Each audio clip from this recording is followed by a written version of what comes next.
আমাদের MR9 do or die Cannes film মার্কেটে এখন সেল হচ্ছে।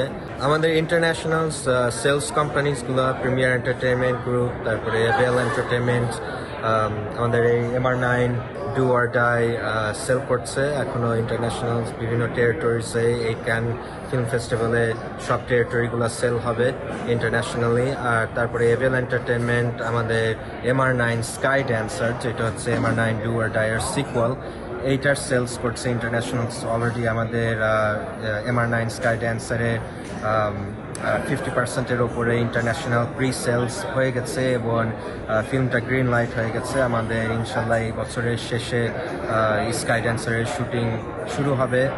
আর আগামী বছরের আমাদের রিলিজ ডেট এটার প্ল্যানিং চলছে 2025-এ স্কাই ড্যান্সারের রিলিজ।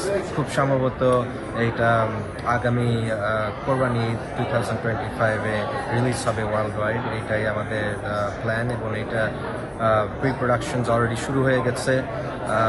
আমাদের কাস্টিংয়ের কাজ চলছে। আমরা বলিউড থেকে কিছু কাস্টিং নেব, হলিউডের অলরেডি কাস্টিং এখানে মোটামুটি ফাইনাল। তারপরে আমাদের ABM সুমন মাসুদ রানা হিসাবে ব্যাক করছে এবং আমাদের এই স্কাই ড্যান্সারের ডিফারেন্ট কিছু স্টাইল আমরা আনবো ফিল্ম মেকিংয়ে, যেটা আমরা ফার্স্ট পার্টে ওইভাবে দেখাতে পারি নাই আমাদের কিছু লিমিটেশনসের কারণে। প্লাস আমাদের মাসুদ রানার ক্যারেক্টারের উপর একটু বেশি ফোকাস থাকবে।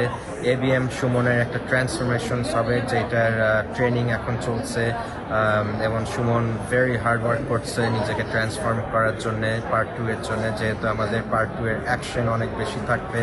তারপরে আমাদের অ্যারেঞ্জমেন্টসগুলোও আরও বেশি থাকবে। সো আমাদের ইনশাল্লাহ আমরা দর্শককে MR9 স্কাই ড্যান্সার দিয়ে অনেক কিছু মাসুদ রানার ফ্যান ড্রিমস পূরণ করতে পারবো, এটাই আমাদের আশা।